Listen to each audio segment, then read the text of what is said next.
If you think your users are lazy, you are wrong. Well, not completely wrong, but it doesn't mean they want to just sit, relax, sip some margaritas, and take all the credit for the job your product is doing.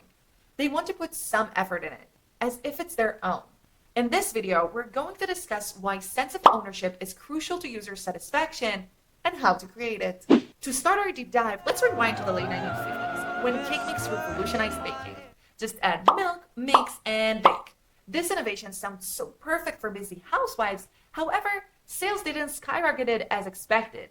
Pillsbury discovered that simply adding liquid to the mix didn't feel like a personal creation.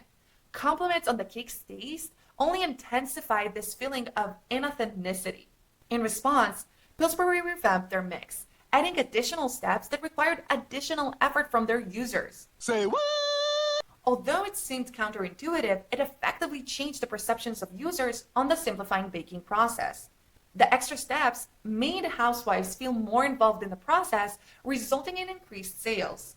Pillsbury's solution aligns perfectly with the IKEA Effect, named after the Swedish company that is known for selling disassembled furniture that the customer must put together at home.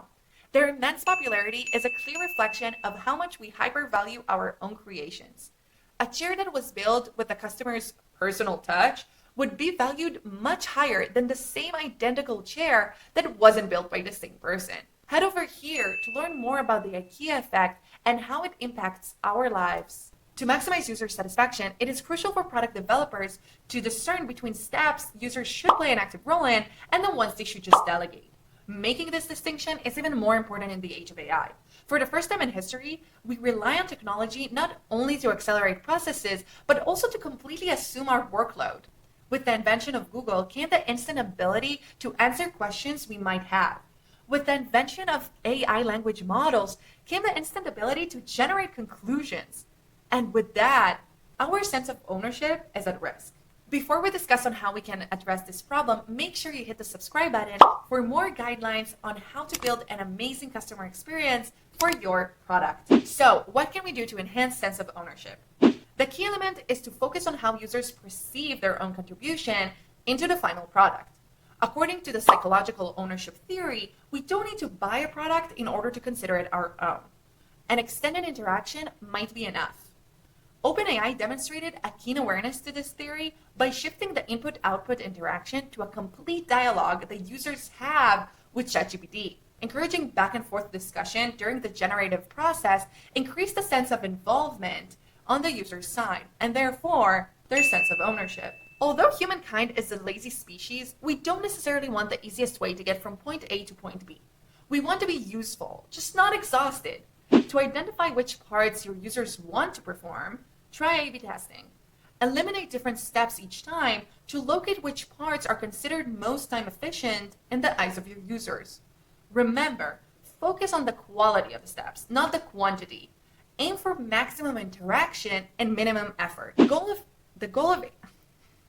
of Pillsbury's cake mix was to reduce the time and effort invested in baking a cake while maintaining a sense of involvement. Pillsbury looked for an ingredient the users find satisfaction in adding themselves. Turns out, cracking eggs one by one and adding them to the mix increased user satisfaction. Conducting A/B testing might feel like a burden, but hey, at least at the end of it, the product will feel like your own.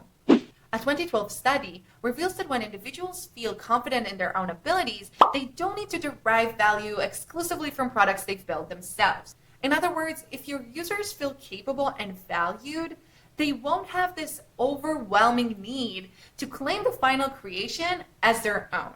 Lately, I've noticed that ChatGPT applies these conclusions by acting as a catalyst for the users instead of just taking over. ChatGPT often complements the user's input before providing recommendations for improvements. With a slight change in the microcopy, OpenAI crafted a comfortable setting for the user to consider ChatGPT's output as their own.